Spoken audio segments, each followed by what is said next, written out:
로마서 또 보겠습니다. 우리가 로마서를 통해서 내 자신의 상태를 분명히 봐야 하고, 이러한 나로부터 구원해 주시려고 예수 그리스도가 오셨는데, 그 예수 그리스도 안에 뭐가 들어 있었는지, 천국의 모든 보화가 들어 있었습니다.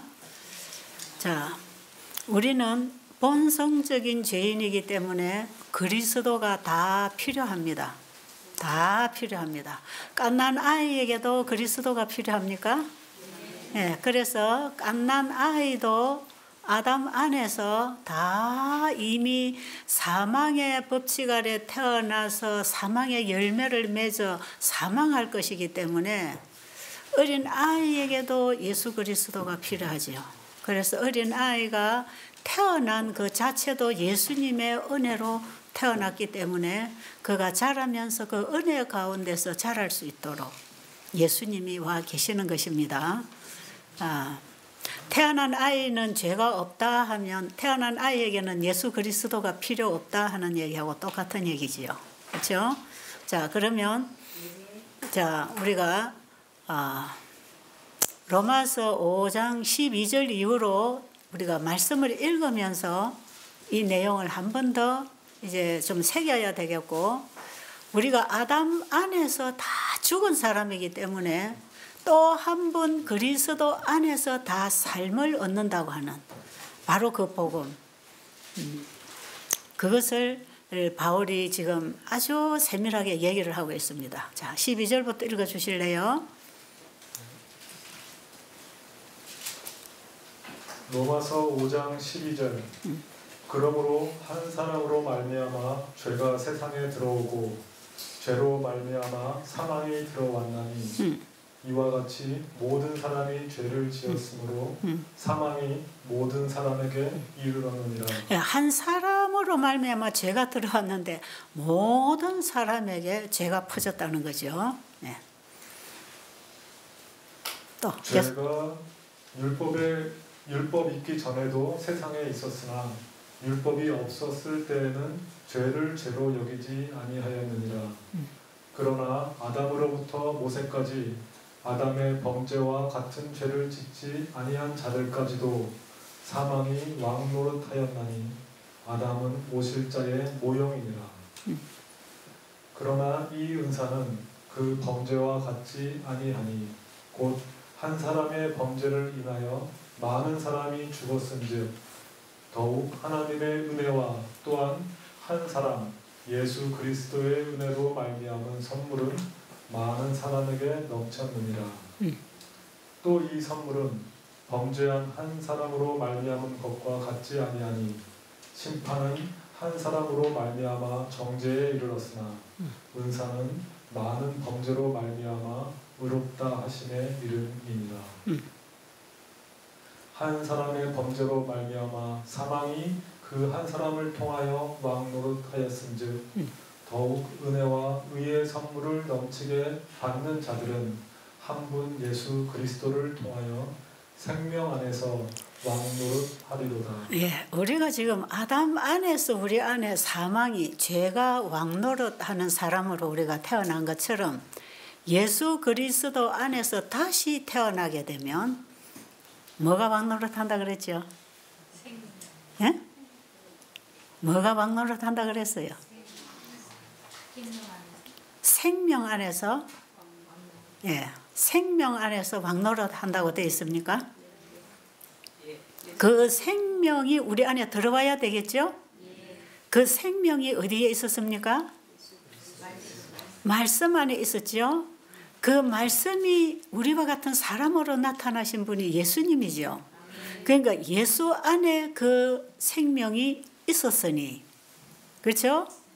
그 생명이 이 땅에 왔고 그 예수를 우리 안에 영접하면 예수 안에 있는 생명이 우리 안에 들어와서 그 새 생명으로 거듭난다. 응? 거듭난다. 이제는 우리가 거듭난 새 사람은 새 생명 가운데서 태어났기 때문에 거기서 행하는 것이다. 우리가 아침에 이제 로마서 6장 1절부터 읽었고요. 7장 1절 이후로 중간까지도 이 내용을 반복합니다. 내 자라고 하는 나라고 하는 남편이 죽으면 새 남편에게로 시집갈 수 있다. 그 새 남편이 예수님입니다. 이게 이제 지금 거듭나는 얘기를 로마서 6장의 얘기를 바울은 7장에 가서 다른 모양으로 비유를 들어서 또 그 얘기를 반복하고 있는 것이에요. 자, 그러면 우리가 아담 안에서 이미 다 죽은 사람이기 때문에 우리가 지금 가지고 있는 것은 목숨입니다. 목숨만 붙어 있지요. 영원한 생명을 잃어버렸기 때문에 태어나서부터 죽는 날까지 우리는 사망을 향하여 살아가고 있는 것이에요. 그래서 어린아이가 태어나서 좋아하지만 결국은 그 아이가 산다고 하는 것 자체가 마지막 무덤으로 가는 삶이에요. 그렇습니까? 왜냐하면 우리는 영원히 살 수 있는 생명을 잃어버린 죄인들이기 때문에 아담 안에서 이게 다 죽어버렸다 이 말이에요.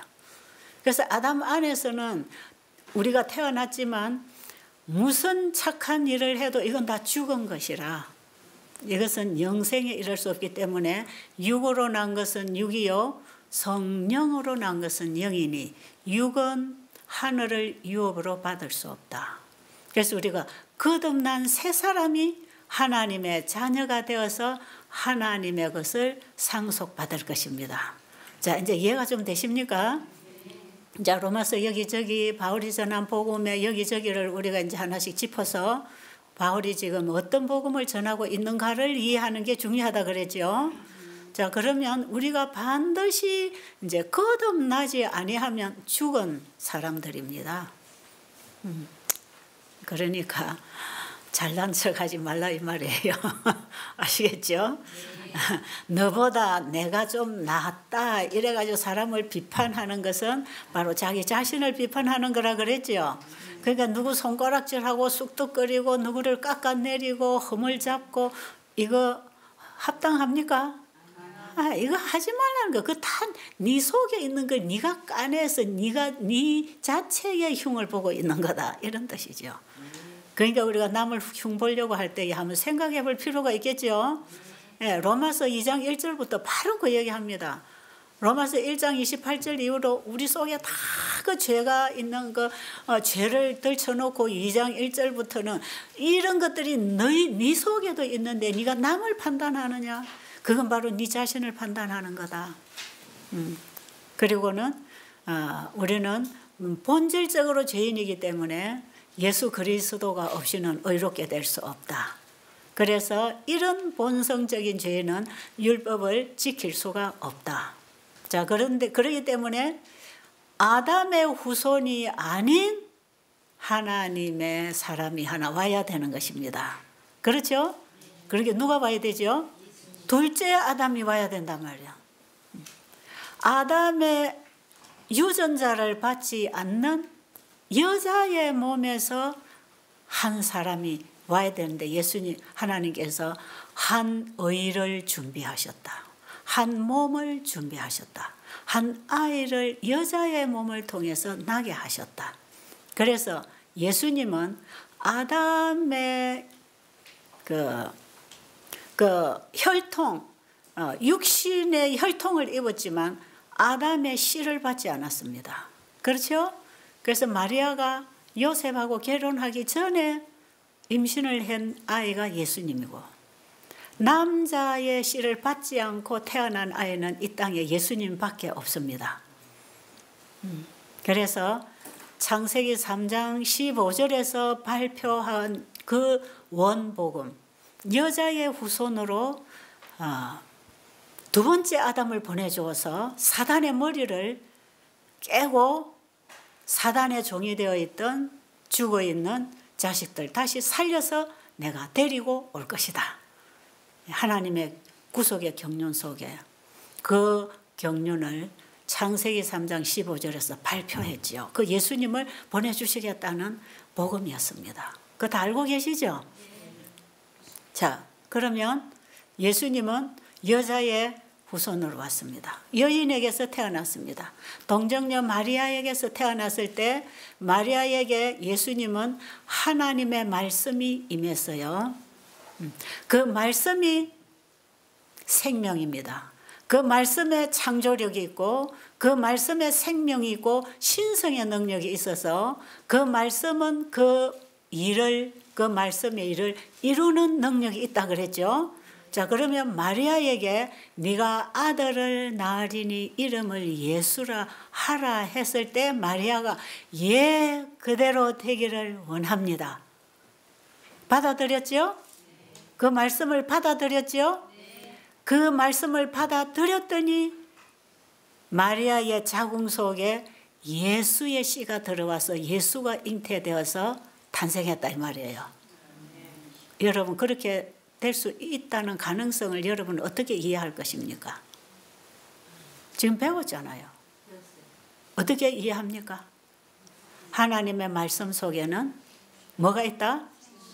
생명뿐 아니라 생명을 만들어내는 창조력이 있다 그랬죠.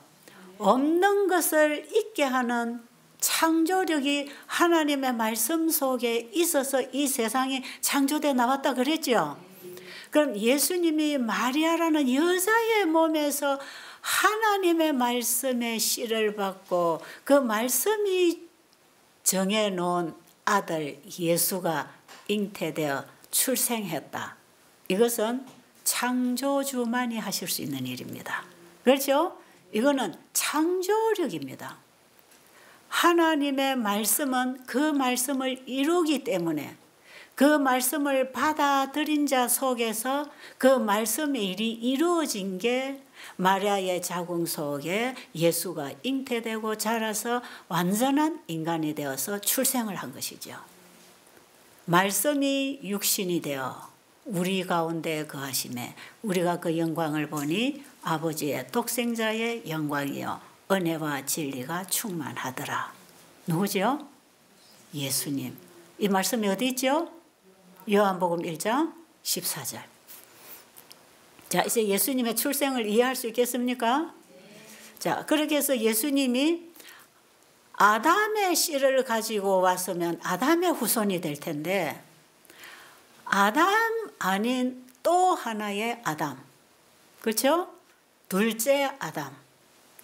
둘째 아담으로 예수님을 이 땅에 보내주셔서 아담의 후손으로 죽어있는 영원한 생명을 잃어버린 이 죽음에 처해 있는 인간들이 예수를 영접함으로 거듭나서 또다시 영생을 얻을 수 있도록 아담이 범죄함으로 잃어버린 그 영생의 말씀이 육신을 입고 이 땅에 오셔서 그분의 육신으로는 죽임을 당하시고 그분 안에 있는 그 생명으로는 부활을 하셔서 예수를 믿고 자신의 자아가 죽고 예수를 영접하는 자에게 부활하신 예수님의 생명을 우리에게 넣어서 새 사람으로 부활, 다시 태어나게 하신다 이 말이에요. 자, 여기까지 이해가 되셨나요? 자, 여기 굉장히 중요하고 깊은 진리가 있습니다. 이걸 여러분들이 쉽게 이해가 되도록 하기 위해서는 여러분이 깊이 말씀을 씹어먹고 사귀고 스스로 연구하는 일이 있어야 돼요. 자, 그 예수를 우리에게 보내주셨어. 그럼 그 예수님이 우리가 범죄함으로 죄의 종으로 살 수밖에 없는 이 유전된 육신을 입고 왔어요. 그분의 마음은 아담이 주는 죄된 마음을 받은 게 아니에요. 여러분이 받은 프린터물을 보면 예수님의 육신은 4,000년 동안 연약, 타락, 죄로 인해서 연약해지고 타락한 우리 인간의 인성, 육신의 모양을 입었지만 그 마음은 죄의 마음을 입지 않았다 그랬어요. 예수님의 마음은 하나님의 마음, 하나님이 가지고 계신 그 품성, 그게 어디에 있었지요? 말씀. 말씀이 육신을 입으신 것이지 아담의 씨가 마리아를 통해서 육신을 입은 게 아니에요. 그러니까 예수님의 마음은 깨끗한 것입니다. 죄를 모르는 분이에요. 그러나 예수님의 육신은 우리와 연약한 육신의 그 모든 유혹과 공격을 받고 굴복되어질 수밖에 없는 연약한 육신을 갖고 태어났기 때문에 끊임없이 죄의 공격을 받고 외부로부터 내부로부터 죄의 공격을 받은 분이에요. 그러나 예수님께서는 끝까지 하나님과의 그 생명적인 관계, 말씀을 놓지 아니하고 오직 기록되었으되 오직 기록되었으되 하나님의 말씀으로 승리하셨습니다. 하나님의 말씀이 자신을 통해서 이루어지도록 온전히 순종함으로 하나님의 계명에 온전히 순종하심으로 완전한 의를 이루셨을 뿐 아니라 더 개발시켰다 그랬어요. 어린아이가 태어나서 어른이 되면 자꾸 개발되잖아요. 예수님이 어린아이로 그 생명을 가지고 엄마의 몸을 통해 태어났지만 그가 자라면서 하나님 말씀에 순종하고 하나님의 뜻대로 살아가면서 계속 개발되어서 완전한 성인의 품성을 이루었다 이 말이에요. 영적으로. 자, 그 예수를 우리가 믿을 때 예수님이 오셔서 완전히 순종하시고 개발시켜 놓으신 그 의를 이룰 수 있는 예수님의 믿음까지를 포함해서 그것을 우리에게 믿는 자에게 주겠다는 것입니다. 그럼 우리는 죽은 것과 다름없는 우리 인간 스스로 아무것도 할 수 없는 우리가 그 예수님을 받아들일 때 그 모든 것을 받는 것입니다. 요한일서 5장 12절에 보면 아들이 있는 자에게는 생명이 있고 하나님의 아들이 없는 자에게는 생명이 없다 하는 그 생명. 우리가 육으로 태어난 우리에게는 그 생명이 없는데 예수를 우리 안에 영접했을 때 그 생명이 들어왔다. 그래서 그 생명으로 말미암아 마리아가 예수를 잉태시킨 것처럼 육신의 몸으로 태어난 우리의 마음에 그 생명이신 예수님을 받아들임으로 우리가 새 마음, 새 사람으로 탄생해서 거듭났다. 이게 성경에 거듭나지 아니하면 하나님 나라를 볼 수 없다고 하는 게 바로 그 얘기예요. 자, 시대소망 762페이지 여러분 프린터물에 있는 내용인데요. 자, 하나 읽고 지나가겠습니다. 굉장히 중요한 말씀이 거기 있습니다. 유인물 3부 맨 마지막 부분입니다. 시대의 소망 762페이지. 율법은 의, 즉 의로운 생애. 완전한 품성을 요구하지만 인류는 그 요구에 미칠 수 없다. 인류는 하나님의 거룩한 율법의 요구를 충족시킬 수 없다. 그러나 그리스도께서는 인간으로서 지상에 오셔서 거룩한 생애를 사시고 완전한 품성을 개발시키셨다. 그리스도께서는 그것을 받고자 하는 모든 자들에게 값없이 선물로 주신다. 네, 예수님이 이 땅에 오셔서 믿음과 순종을 통하여 아버지를 믿는 믿음으로 말미암아 순종하심으로 완성하시고 개발시켜 주신 그 완전한 품성, 그 의를 누구에게 주겠다고요? 누구에게? 받고자 하는 모든 자에게 주겠다는 겁니다. 여러분 받고 싶습니까? 받아야 되겠습니까? 그런데 우리는 그걸 받으려고 안 하고 내가 열심히 율법을 지켜서 의롭게 되려고 노력했지요. 그런데 그것이 안 되는 줄 알았지요. 안 된다고 이미 성경에는 말씀하셨잖아요. 그러니까 안 되는 거, 불가능을 평생 동안 시도하다가 끝내지 말고 빨리 포기하고 예수님이 완전히 만들어주신 그것을 받아라 이 말이에요. 자, 그 예수님이 이루어주시고 완성시킨 그 품성을 받기 위하여 예수를 내 안에 받아들이는 것이고, 그 예수를 내 안에 받아들인다는 것은 바로 그 말씀을 받아들이는 것입니다. 지금 그 말씀을 여러분이 받아들여야 합니다. 그 예수님은 말씀을 통해서 우리가 보고 배우고 듣고 알아가기 때문에 그 말씀을 받아들이는 것입니다. 이해하시겠어요? 예수님이 내 죄 때문에 죽으시고 그분이 가지고 오신 영생을 나에게 받고 다시 살아라고 하는 그 복음의 말씀을 여러분이 마음으로 받을 때 저걸 다 받는 것입니다. 자, 보세요. 하나님의 말씀이 씨앗이라 그랬죠. 하나님 말씀 씨앗인데 씨앗이라고 하는 건 아주 작습니다. 아주 작아요. 그래서 예수님은 씨앗의 비유를 가지고 많이 복음을 설명하셨는데 제일 작은 씨가 무슨 씨죠? 예, 계자씨 비유 잘 알잖아요. 아주 씨 중에 이 작은 씨가 땅에 들어가 심어지면 아주 큰 나무를 연다 그랬죠. 자, 보세요. 하나님의 말씀은 씨앗이라고 비유적으로 설명을 하십니다.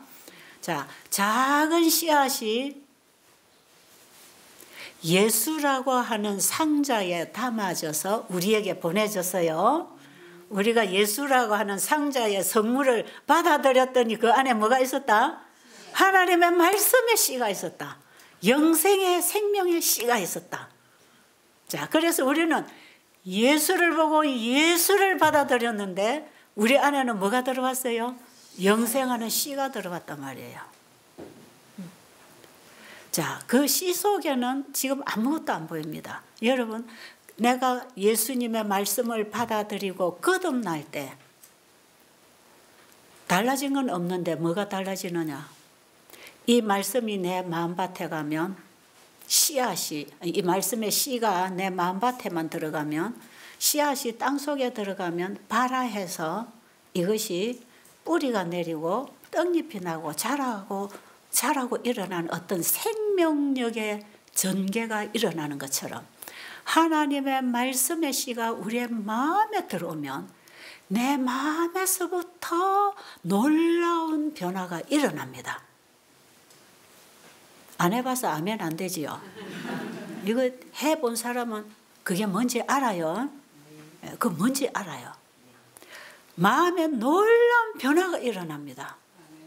이 말씀에 씨가 들어가면요, 여러분 씨앗이 땅에 들어가면 그 무거운 흙덩이를 다 뚫고 나오지 않습니까?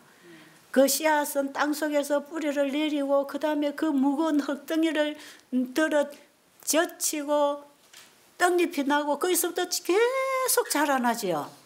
하나님의 말씀의 씨를 받고 우리가 이제 새롭게 거듭나서 새 생명 가운데, 이제 로마서 6장 3절 이후로 그리스도와 함께 죽고 그리스도 안에서 다시 부활한다고 하는 것은 그 새 생명 가운데서 행하는 것을 말한다 그랬죠.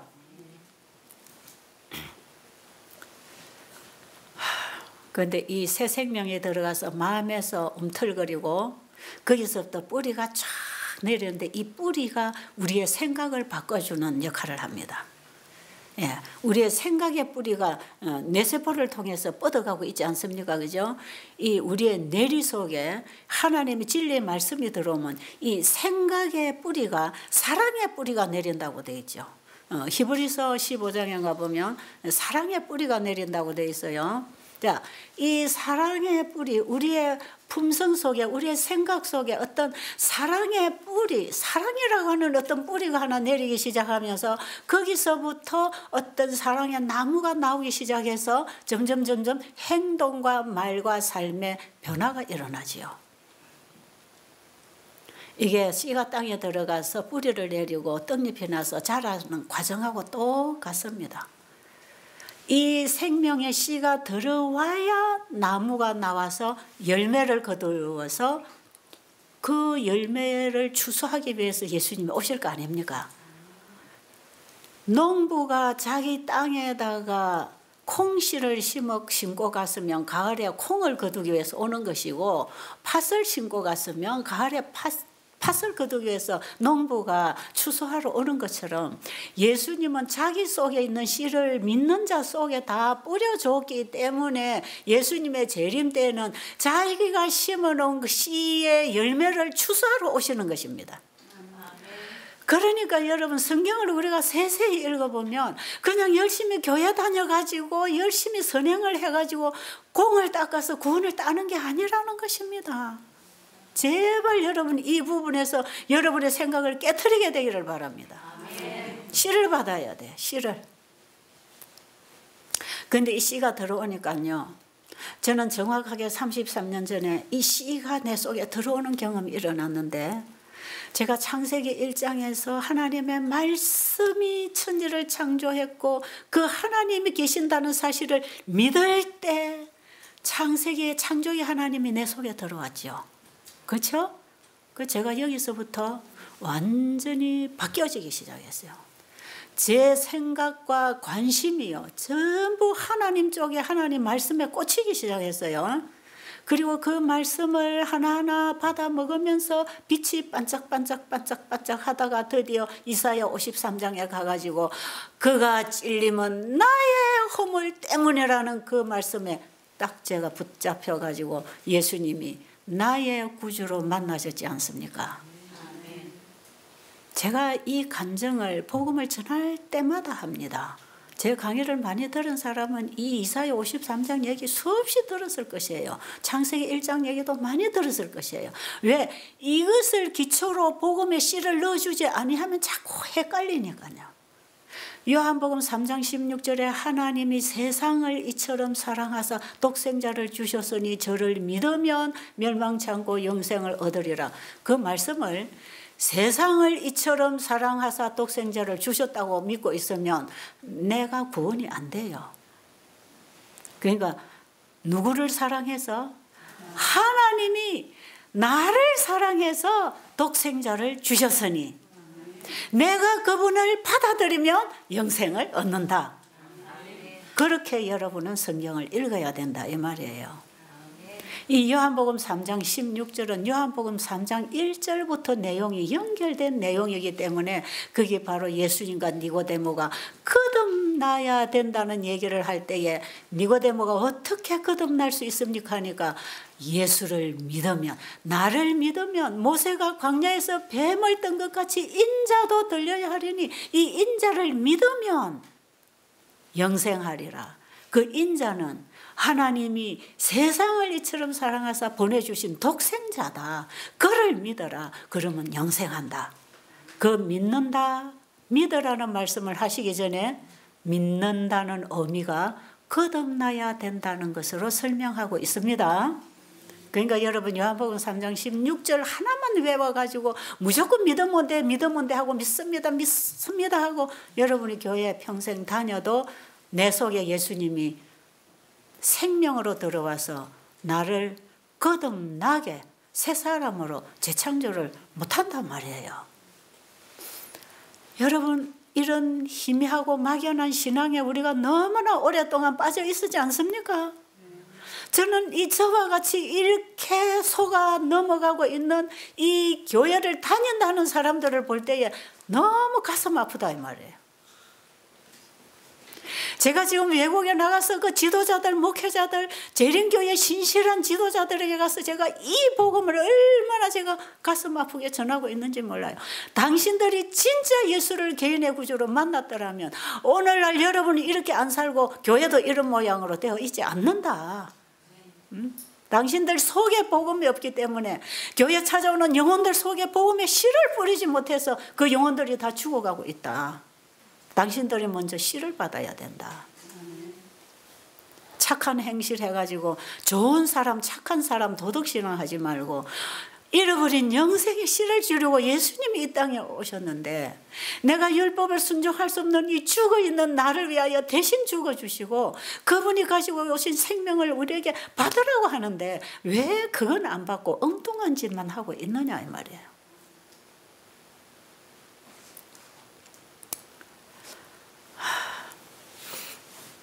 제가 지금 이 바울의 복음서를 읽을 때 전체 가슴에서 얼마나 공감을 하는지 몰라요. 그래, 맞아. 바로 바울이 이 얘기를 하고 있구나. 바로 이거구나. 아, 예수님이 니고데모한테 바로 이런 말씀을 하고 계셨구나. 아, 베드로 1장 23절로 보면 너희가 거듭난 것은 썩어질 씨로 된 것이 아니요 항상 있고 살아있는 하나님의 말씀으로 되었느니라. 풀은 마르고 꽃은 떨어지되 하나님의 말씀은 영영이 서리라. 내가 너에게 전한 복음이 곧 이 말씀이니라. 베드로가 간단한 말씀 속에서 이 거듭나는 복음이 하나님의 말씀이라는 것을 가르쳐주고 있지 않습니까? 우리를 거듭나게 하시는 복음이신 예수님을 우리가 말씀에서 만나는 것이다 이 말이에요. 자, 그러면 예수님은 우리 금방 시대서막 672페이지 672페이지 지금 보니까 예수님께서 완전하게 개발시켜서 완성시킨 품성을 우리에게 주셨다 그랬죠. 여러분, 씨앗은 완전합니까? 씨앗이 땅속에 들어가면 아직은 완전한 열매를 맺지 못했어요. 뿌리가 내리고 떡잎이 나고 가지가 뻗고 꽃이 피고 열매가 맺혀져도 아직 완전한 열매가 됐습니까? 완전하지 않습니다. 언제 가서 완전하게 씨앗을 다시 담아서 심으면 다시 날 수 있는 완전한 열매로 언제 익는지 아세요? 늦은 비가 와서 익힌다는 것입니다. 씨가 땅에 들어갈 때 오는 비를 이른 비라 그러고 자랄 때에 오는 비도 이른 비라고 한다면 추수 때에 오는 비를 늦은 비라고 하지요. 자, 그럼 우리가 하나님의 말씀의 씨를 받을 때 역사하는 성령님은 이른비 성령이고 그 말씀을 따라 순종하면서 자라게 될 때 역사하시는 성령님도 이른비의 성령의 역사라고 하면 늦은 비의 역사는 우리의 품성의 이삭을 열매를 완숙시켜 줄 때에 역사하는 성령이 늦은비 성령이라. 그런데 이 늦은비 성령은 언제 내려주는지 아세요? 늦은비 성령은 예수님이 지금 지성소에서 회개한 죄인들 회개하고 칭의와 성화를 통하여 날마다 주어진 빛에 순종하면서 주님과 가까이 다가간 그 사람들을 죄를 완전히 도말해버릴 때 속에 거하는 죄까지를 완전히 이제 그분이 마지막 속죄 사업의 마지막 단계로서 우리의 죄를 도말해버릴 때 거기에 우리의 죄가 도말되고 나면 그분이 넣어서 그분이 이른 비와 늦은 비와 햇빛과 영양소를 주어서 길러준 그 열매에 늦은 비 성령 완전하게 하는 그분의 능력을 부어주셔서 우리의 품성을 고정시켜 버립니다. 그때에 완전한 품성이 됩니다. 그러니까 거듭난 사람에게도 아직 완전한 품성이 되지 않았기 때문에 실수도 하고 육신으로부터 공격을 받고 넘어지고 결함들이 나타납니다. 그분의 말씀을 먹고 살아가는 자라나는 과정에서도 아직까지 이게 품성이 완성되지 않아서 아직까지도 뭔가 육신의 어떤 이 법의 지배를 받으면서 넘어지는 경우가 있죠. 그래서 우리가 거듭나고 매일 자라나는 이 과정 속에서도 항상 외부로부터 오는 비바람을 받으면서 죄의 공격을 받으면서 때로는 쓰러지지만 또 일어나면서 우리가 그 예수님을 향하여 계속 말씀에 따라 또 일어나서 또 실패해도 또 일어나서 또 말씀에 따라 계속 걸어갈 때 이 진리의 뿌리가 더 깊이 내려지면서 열매는 익어가고 있기 때문에 나중에 추수하기 위해서 주님이 추수하기 위해서 오시기 직전에 완전히 죄를 도말해버리고 늦은 비로소 우리의 품성을 완성시켜서 인을 쳐버리면 그때는 우리가 완전한 품성을 받은 의인이 되는 것입니다. 그래서 예수님이 재림하실 때에 흠도 점도 없는 완전한 품성을 가지고 정결한 처녀로서 남편을 기다리는 신부로 준비가 되는 것이에요. 자, 그러면 우리가 예수님을 영접하고 거듭나는 첫 단계의 씨를 받을 때 이미 열매의 완성까지를 받았단 말이에요. 그렇죠? 땅에 씨가 들어갔지만 그 씨 속에는 뭐까지 들어있습니까? 추수할 때 딸 열매도 씨앗 속에 들어있잖아요. 그러니까 그 예수님을 우리 안에 영접하면 전부를 다 받은 것이에요. 완성된 품성은 이미 다 받은 것이에요. 그런데 아직도 우리 안에서 이게 자라나서 개발되지 않은 것뿐입니다.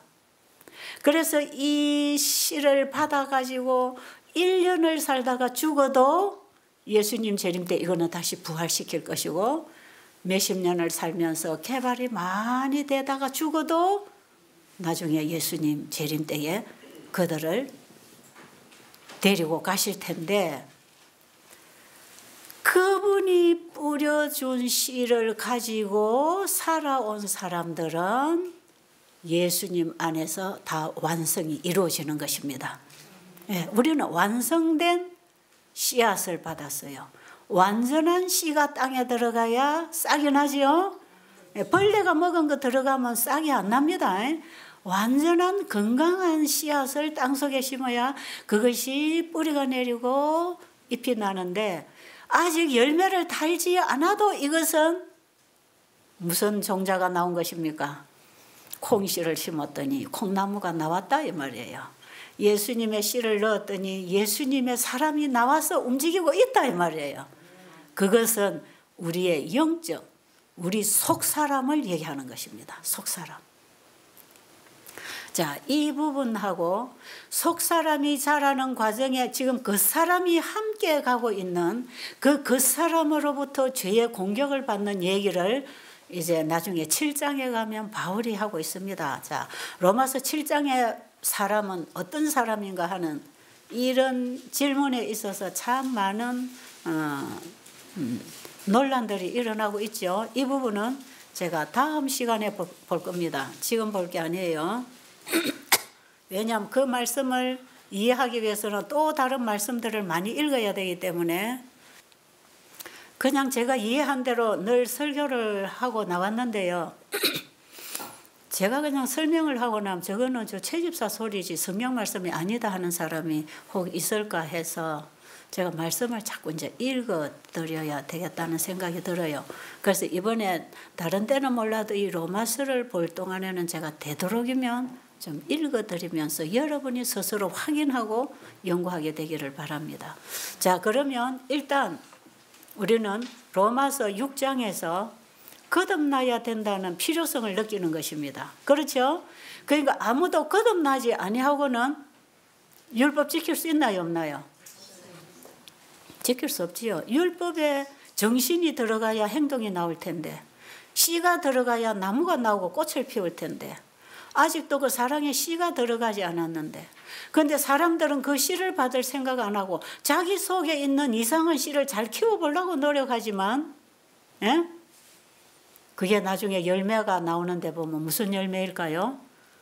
그것은 자기가 심은 자기 열매지요. 여러분, 씨가 들어갈 때는 무슨 씨인지 잘 모르지만 나중에 꽃이 피고 열매가 맺혀보면 무슨 나무인지 다 알잖아요. 여러분, 품성할 때 품성이 좋다. 저 사람 품성이 변했네. 그 품성은 우리 인간이 태어날 때부터 좋은 품성과 온유한 그런 성질을 가지고 태어나서 남에게 손에 끼치지 않고 친절을 베풀면서 선행을 하고 사는 그거는 우리 인간 기준에서 참 품성이 좋다고 할 수 있는데, 하나님이 보시는 품성은 그거 아닙니다. 이해하시겠어요? 물론 그걸 통해서 나올 거는 사실이에요. 그러나 하나님이 찾으시는 그 열매는 그분의 씨가 들어간 똑같은 씨의 나무가 나와야 돼요. 콩씨를 주인이 심어놨는데 거기에 다른 나무가 자라서 나온 거는 주인이 심은 게 아니거든요. 그러니까 하나님의 말씀의 씨가 들어와서 내 속사람이 하나 거듭나서 그 말씀을 먹고 영양분을 받아서 날마다 힘을 얻어 생육번성에서 쭉쭉 자라가는 그 속사람, 이 속사람을 하나님은 찾으십니다. 자, 사람들은 속사람을 보지 아니하고 겉사람을 보지요.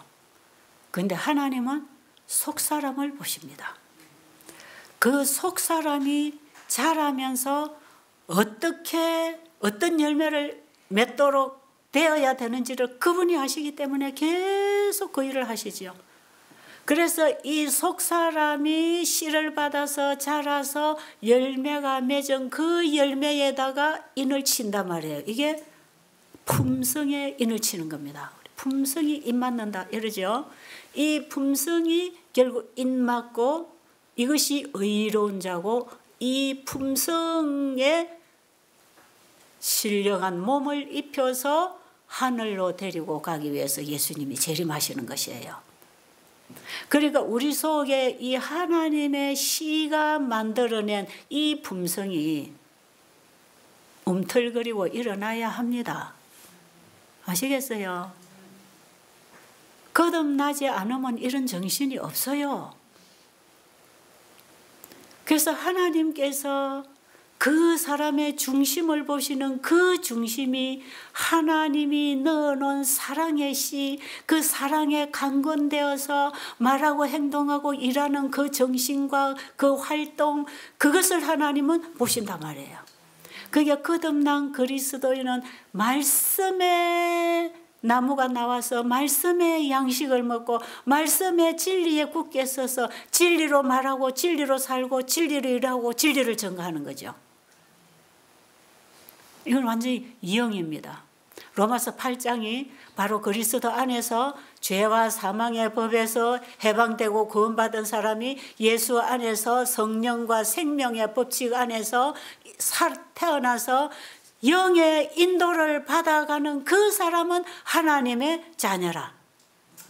누구든지 그리스도의 영이 없으면 그리스도의 사람이 아니라. 로마서 8장이 이제 전부 그리스도의 사람, 그 영으로 인도함을 받는 사람, 육으로 가는 사람은 썩을 열매를 맺을 것이고 성령으로 가는 사람은 영생의 열매를 맺을 거 아니겠어요? 우리가 성령의 인도를 받고 사는지 육의 인도를 받고 사는지, 로마서 8장은 그 성령의 인도를 받고 사는 그 사람이 하나님의 자식이라. 왜요? 하나님의 씨가 들어와서 하나님이 길러주는 하나님의 자식이니까 그리스도와 함께한 후사가 되는 것입니다. 그리스도와 함께 아버지 것을 상속받기 위해서는 그리스도의 고난에도 함께 참여해야 된다고.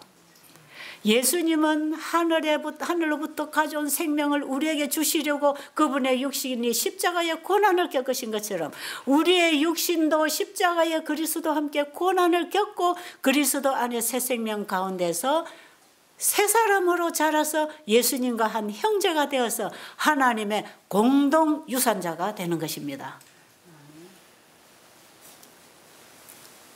그런데 자라는 과정에 있어서 로마서 8장 29절로 보면 하나님께서는 미리 아신 자들로 아들의 형상을 본받게 하기 위하여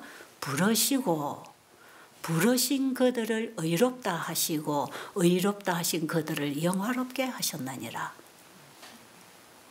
예수님이 영화롭게 된 그 모든 완전한 품성을 믿는 자 속에 주셔서 새 아이를 하나 태어나게 해서 자라가지고 그 품성으로 완성을 시켜서 예수님이 데리러 오시겠다는 것이에요. 그래서 우리가 예수님 안에 있는 모든 것을 우리가 가졌다고 할 때에 아버지 안에 있는 것이 다 예수님 것이고 예수님께 있는 게 다 내 겁니다. 아멘 안 하지요? 네. 여태 들어도 또 헷갈립니까? 아버지의 것이 다 내 것이로소이다. 내 것을 다 저들에게 주었습니다. 내 안에 내가 가진 건 예수님밖에 없고 예수님이 가진 건 나밖에 없다 그랬죠. 그게 마태복음 13장의 진주 비유가 그렇다고 어제 얘기 들었죠. 자, 예수님에게는 왜 나밖에 없습니까? 자기의 소유를 다 팔아 나를 샀으니까요. 그렇죠? 그럼 나에게는 왜 예수님밖에 없습니까? 자기 소유를 다 팔아 진주를 샀으니까요. 그렇죠? 그러니까 예수님 안에는 나밖에 없고 내 안에는 예수님밖에 없고 아버지 안에는 예수님밖에 없고 예수님 안에는 아버지밖에 없고 아버지 예수님 안에는 나밖에 없고 나는 예수님밖에 없고 하나입니까? 그 요한복음 17장에 원래부터 하나님 속에 감추어졌던 이 구속의 비밀은 하나 만들어주는 것, 아버지와 아들과 구원받은 우리가 하나 되는 거.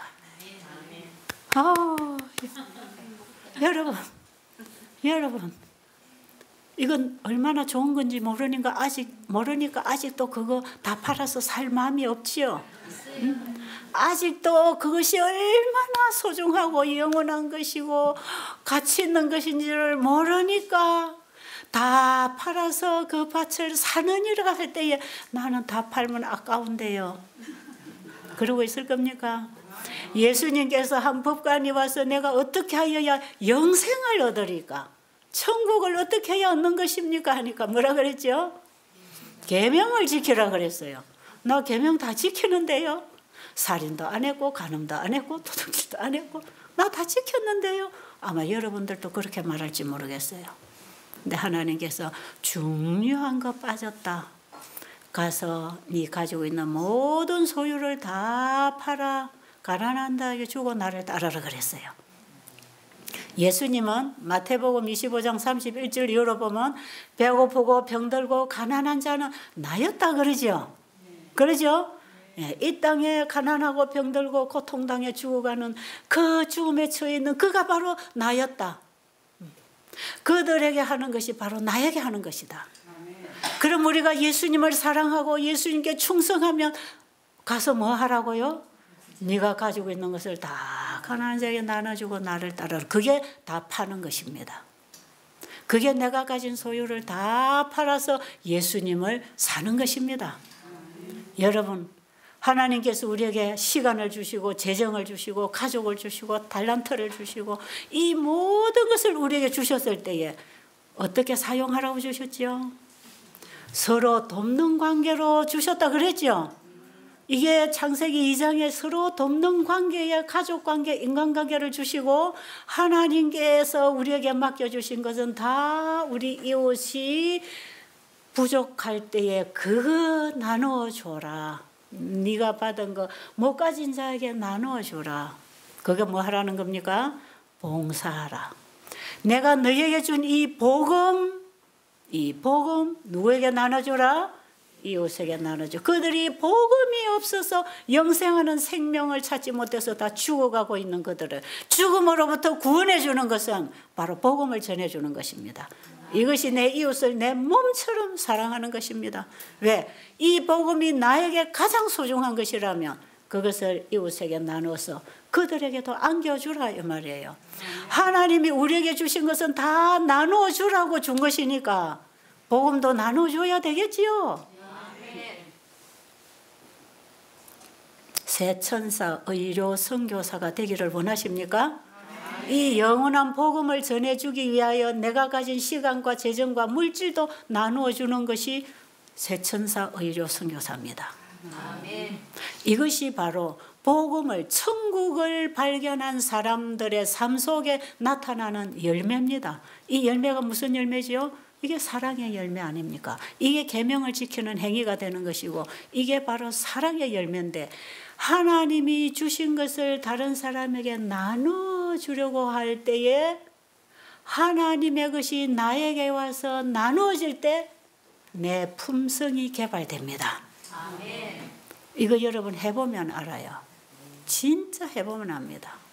우리가 받은 진리를 모르는 자에게 가르쳐 줄 때 내가 그 진리에 더 깊이 빠져들어갑니다. 저는요, 사람들 앞에 복음을 전하기 위해서 서서 말을 할 때 훨씬 더 진리가 잘 깨달아집니다. 왜 그런 줄 아세요? 내가 다른 사람들에게 진리를 나누어 주려고 할 때 무슨 마음이 오느냐면요, 진짜 사랑이 거기 있습니다. 이거는 한 올도 이기심이 없습니다. 복음을 내가 받은 이 복음을 모르는 자에게 나누어 주려고 할 때 여러분, 내가 인간적으로 가진 물질을 나누어 주면 요만큼은 남겨놓고 요만큼만 줘요. 그래 해야 안 해요? 그래서 주는 손길에서 내 이기심을 항상 내가 봐요. 그런데 이기심이 한 올도 안 들어간 것은요, 예수님이 나에게 준 것 나누어 줄 때는 이기심이 한 개도 안 섞입니다. 그런데 어떤 마음이 생기냐 하면요, 내가 알고 있는 거 이것저 모르는 사람에게 주고도 더 주고 싶은 거야. 더 주고 싶어. 그러니까 더 받을까요? 예, 네가 가진 것을 주라. 그러면 내가 줄게. 그 약속 아닙니까? 그러니까 내가 가지고 있는 것만 가르쳐 주려고 만나고 입을 열었는데 가르쳐 주다 보면 모르는 것도 와가지고 또 말을 하고 있어. 여러분 그런 거 좀 해보셨나요? 예? 그러니까 있는 것 주고 없는 것도 받아서 주고 싶은 것이 복입니다. 그것이 하늘로부터 온 것, 하늘에 속한 것. 하늘에 속한 것은 있는 것 다 주고도 또 받아서 주고 싶은 게 하늘에 속한 것. 땅에 속한 것을 나눠보면 주면서도 오그라지는 거. 이거 다 주면 안 되지. 이만큼 나눠야지. 이 내가 가져야지. 이 좋은 거는 내가 해야지. 그리고 안 좋은 거 주잖아요. 우리 육에 속한 것들은 전부 이기심이 따라가지만 하늘에 속한 것들은 100% 사랑입니다. 그래서 진짜 우리의 품성 속에 사랑이 개발이 되려면 나눠주는 것, 복음을 전하는 것, 하나님이 우리에게 주신 시간과 재정과 재능과 우리에게 주신 복음 이 모든 것을 우리가 나누어 줄 때에 하나님의 것을 내가 쓰게 되면서 개발합니다. 여러분 이 법칙은요 우리 육신의 인체 속에도 이거는 같이 존재하는 것인데, 자 건강기별하고 복음이 한 몸이라고 했을 때 여러분이 같은 맥락에서 이해를 해야 돼요. 자 환자들이 기운이 빠져서 잘 안 움직이죠. 환자가 병원에 암 진단받고 당신 한 달밖에 못 살아 하고 통증이 오고 밥 못 먹고 힘들면 누워서 안 움직이려 하죠. 가족이 닦아주고 먹여주고 물 떠주고 씻겨주고 옷 입혀주고 그러기를 바라지요. 이러면 환자는 빨리 죽습니다. 빨리 죽어요. 그런데 최대한 환자가 자기 혼자서 자기가 할 일을 할 뿐 아니라 자기에게 남아있는 힘을 가족의 그 힘을 들어주기 위해서 더 봉사하고 자기 힘을 쓸 때에 환자가 굉장히 회복 빨리 됩니다. 왜 그런지 아세요? 힘은 쓸수록 생기기 때문에 그렇습니다. 절대로 여러분 환자들을 눕혀놓고 보호하지 마세요. 이것은 환자를 해치는 거다 그랬어요. 환자일수록 기운이 없는 사람일수록 자기 스스로 일어나게 해야 됩니다. 그런데 일어나려고 하면 일어날 힘이 생기는데 안 일어나려고 마음에서 결정을 해버리니까 자꾸 다운이 돼서 나중에는 기운 빠지고 면역 떨어지고 그만 가는 것이에요. 여러분 어떤 사람이 침대에 누워서 가족이 물도 떠다 주고 발도 씻겨주고 몸도 씻겨주고 하다가 가족들이 갑자기 어디다 외출을 해버리고 아무도 없는 집에 혼자 누워 있는데 전기 합선이 일어나가지고 갑자기 불이 지지지지 붙어 나간다. 어떻게 할까요? 얘들이 빨리 와서 저 불 꺼야 되는데 그러고 앉아 있을까요? 어떻게 할까요? 아우 나는 못 일어나는데 이러고 누워 있을까요? 어떻게 할까요? 여러분 같으면 어떻게 하겠습니까? 벌떡 일어나지요. 덮고 있던 이불을 가지고 누르든지 물을 바켓으로 갖다 붓든지 가족 오도록 기다리겠습니까? 벌떡 일어날 힘이 필요에 의해서 생긴단 말이에요. 우리 몸의 힘은 쓰려고 할수록 계속 생깁니다. 그래서요 힘을 많이 쓰고 산 농부가 힘이 셀까요? 사무직에 앉아있는 사람이 힘이 셀까요? 당연히. 왜요? 아니 농부는 힘을 많이 썼으니까 힘이 빠져서 없어야 되잖아요. 그리고 공직에 앉아있는 사람 힘 안 썼으니까 힘이 더 많아져야 되잖아요. 그런데 그렇지 않아요. 힘을 많이 쓴 사람이 힘이 셉니다. 성경에는 흩어 구제하여도 부하게 되거니와 과도히 아껴도 망하느니라. 그런 말씀 있죠. 네. 가난한 자에게 구제하는 것은 여호와께서 꾸이시는 것이니 도로 갚으시리라. 그렇게 될까요?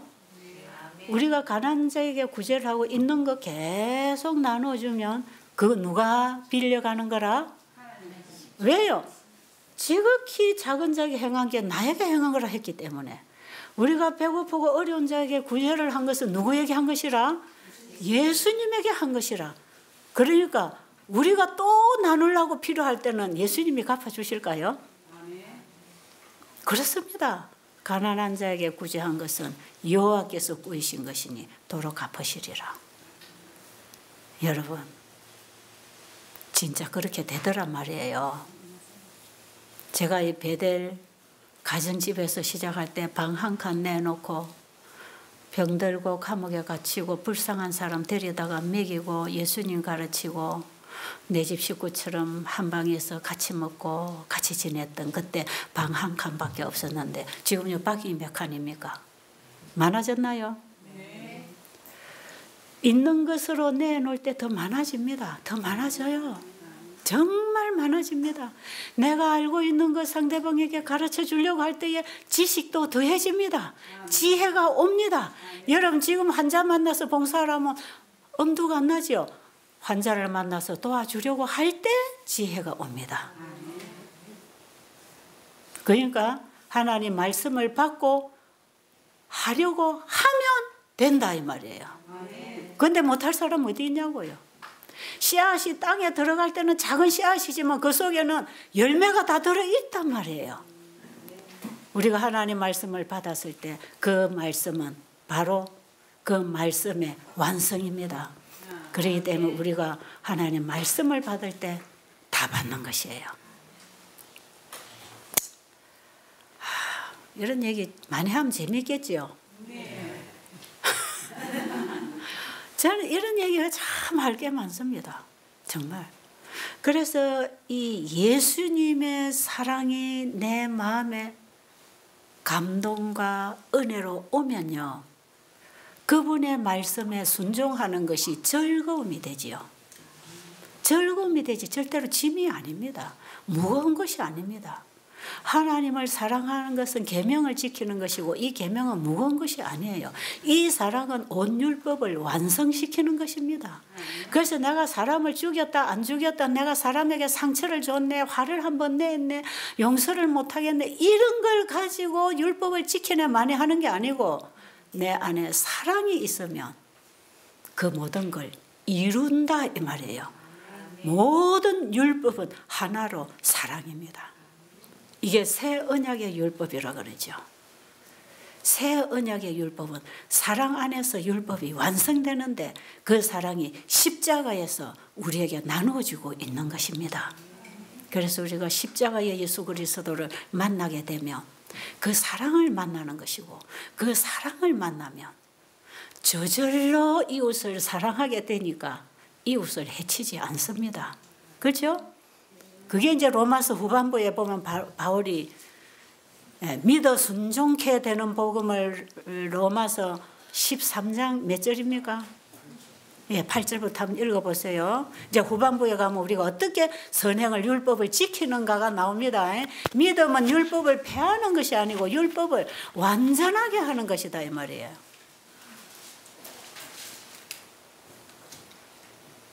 로마서 13장 8절 피차 사랑의 빛 외에는 아무에게든지 아무 빛도 지지 말라. 남을 사랑하는 자는 율법을 다 이루었느니라. 간음하지 말라. 살인하지 말라. 도둑질하지 말라. 탐내지 말라 한 것과 그 외에 다른 계명이 있을지라도 내 이웃을 내 자신과 같이 사랑하라 하신 그 말씀 가운데 다 들었느니라. 네. 자, 사랑 안에 모든 율법이 들어있는데 그 사랑이 우리에게 있는 것입니까? 없어요. 없다고 했지요. 아담 안에서 이 사랑이 다 끊어졌어요. 없어졌어요. 다 죽었어요. 죽은 것 같이 그리스도 안에서 다시 살리라. 그게 그런 거예요. 그 사랑하고 산다 이 말이에요. 그리스도 안에서 새 생명 가운데서 행한다. 로마서 6장 3절 이후로 끝까지 계속 보면 이제는 우리의 의지가 그쪽으로 기울어져서 끊임없이 선택하고 순종하고 살아갈 수 있는 기회가 주어졌다 이 말이에요. 그리스도 안에서 새로운 피조물이 되었을 때, 새 생명 가운데서 행할 때 율법을 완전하게 해주는데, 이것이 야고보서 1장에서 말하는 새 언약의 율법입니다. 새 언약의 율법은 율법을 보고 버리는 자가 아니고 지켜 복을 받는 자라 그랬어요. 새 언약의 율법은 하나님이 주신 법을 폐지시키는 게 아니고 더 완전하게 완성시키기 위하여 율법의 마침이 되신 예수님의 완성품을 받아가지고 그 안에서 언제든지 나눌 때 율법을 온전히 지킨 게 되는 것입니다. 이 사랑이 율법 전체다 말이에요. 하나님을 사랑하면 우상을 섬기고 만들겠습니까? 하나님을 사랑하는 사람은 우상을 숭배하지 않습니다. 우상 만들지 않죠. 우상에게 경배하고 절하고 기도하지 않죠. 누구에게 기도합니까? 예, 첫째부터 세 번째까지의 계명을 지키게 돼 있어요.